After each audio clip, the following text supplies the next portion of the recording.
अन्नपूर्णा रसोई घर में तमारुं स्वागत है। चलो आज आपणे बनाववानी छे आमळानी केन्डी। तो एनी माटे आपणे 500 ग्राम आमळा लीधा छे। आमळा आपणे एकदम लीला अने सरस फ्रेश लीधा छे, जो एके डाघो क्यांय नथी ए रीतना आपणे आमळा लेवाना छे। हवे आमळाने आपणे आ बेगमां भरी दईशुं। आमळा आपणे धोई अने लूसी अने आपणे साफ करीने राख्या हता। આપણે બધા આમળા બેગમાં ભરી લીધા છે। પ્લાસ્ટિકની બેગ લીધી છે આપણે। હવે આ રીતે બાંધી આનો હવે આપણે આને 4 થી 5 કલાક ફ્રીઝરમાં રાખવાના છે। આની અંદર બરફ થઈ જાય ત્યાં સુધી આના ફ્રીઝરમાં રાખવાના છે આપણે। તો હવે આપણે ફ્રીજમાં મૂકી દઈશું। ચાલો હવે આપણે ફ્રીઝરમાંથી આમળા કાઢી લીધા છે। જો કે અખખડે છે, પથ્થર જેવા અખખડે છે ને, બધા આમળામાં બરફ થઈ ગયો છે। હવે આપણે આ તપેલીમાં કાઢી લઈશું। पत्थर नाख्या हुई रीतना खखड़े छे ने। हवे आपणे आनी अंदर पाणी नाखी दईशुं। आपणे आमां ठंडू पाणी नाखी दईशुं એટલે બધા આમળાને અંદરનો બરફ બધો ઓગળી જાય। થોડીક વાર આ રીતે રહેવા દઈશું આપણે। આપણે એક પાણીમાંથી કાઢી દીધા ને આપણે બીજું પાણી લઈ લીધું છે એટલે ઠંડક તરત જ રહી જાય। હવે આપણે આમળાને થોડાક થોડાક સોલી દેવાના છે। તો આ રીતે આપણે જરાક જરાક સાલ ઉતારી દઈશું આને। आ प्रोसेस करवाथी आमळानी आपणे केन्डी एकदम व्हाइट सरस बने छे अने दिवसो जता ए काळी नथी पड़ती। आ रीते आपणे बधा आमळाने साल उतारी दईशुं आછી पातरी। आपणे बधा आमळाने साल उतारी दीधी छे। जो साल उतार्या पछी एकदम व्हाइट देखाय छे आमळो। एमांथी आपणे आटली साल નીકળી छे। 500 ग्राम आमळा લીધા હતા આપણે। હવે આપણે આ પાણી ગરમ થવા મૂક્યું છે। જો પાણી પણ ગરમ થઈ ગયું છે। હવે આપણે જે આમળા છે બધા આ પાણીની અંદર નાખી દઈશું। આપણે બધા આમળા પાણીની અંદર નાખી દીધા છે। હવે આપણે મીડિયમ ગેસ ઉપર થવા દઈશું આને। અને જ્યારે આમળા થઈ જશે 5 મિનિટમાં તમારા આમળા થઈ જશે અને થઈ જશે એટલે આમળા ફૂલીને ઉપર આવી જશે એટલે આપણને ખબર પડી જાય કે આપણા આમળા થઈ ગયા છે। ચલો હવે આપણે આમળામાં નાખવા માટે સાકર દરી લઈશું। તો એના માટે આપણે 500 ગ્રામ આમળા લીધા હતા। તો આપણે 500 ગ્રામ સામે साकर लेवानी छे। तमे खांड लो तो पण चाले, पण साकर शरीर माटे आपणे सारी अने आमळा पण शरीर माटे सारा। तो हवे आपणे आना दरी लईशुं।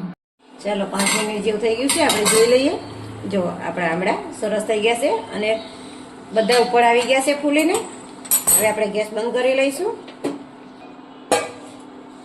हवे आपणे पाणीमांथी आमळा आपणा काणावाळो एक वाटको लीधो छे एमां काढी लईशुं। चलो अपना आमळा ठंडा थई गया छे। आपणे अडी एकी एटला ठंडा थई गया छे। हवे आपणे आने आ रीते प्रेस करशो ने એટલે આપણે બધી કળી છૂટી પડી જશે। જો આ રીતે બીજમાંથી બધી કળી છૂટી પડી જશે। એટલે આ રીતે આપણે બધા આમળાની બધી કળી છૂટી પાડી દેવાની છે। તો આપણે આમળાની બધી પીસીસ છૂટી પાડી લીધી છે। હવે આપણે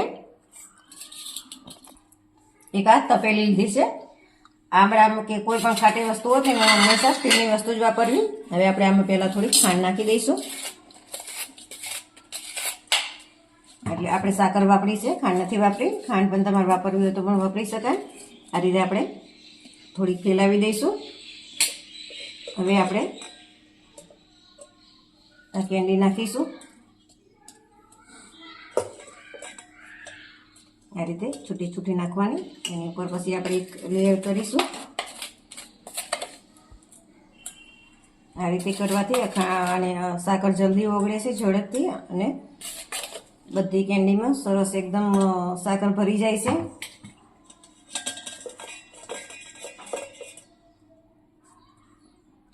हवे आपणे बीजू लेयर करीशुं।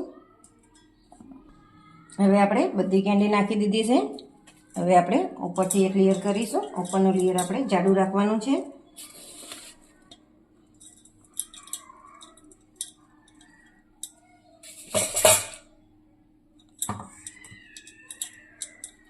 આપણે થપથપાવી અને બધી પેશી આપણે દબાવી દેવાની છે। આ રીતે જરાક જરાક દબાવવાનું, વધારે આને વજન નથી આપવાનું। આ રીતે બધી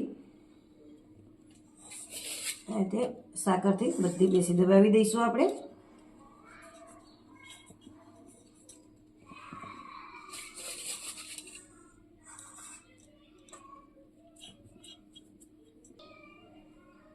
હવે આપણે જો સરસ એક લેયર ઉપરનું થઈ ગયું છે। હવે આપણે આને ઢાંકી અને 24 કલાક રહેવા દઈશું। ચાલો 24 કલાક થઈ ગયા છે. હવે આપણે જોઈ લઈએ.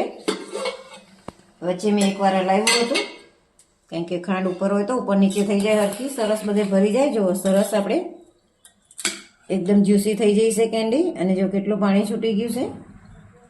આપણે આંબળાની અંદર જે પાણી રહેલું હોય એ ગળપણ અને ખટાશ બંને ભેગું થાય એટલે એનું પાણી છૂટી જાય છે.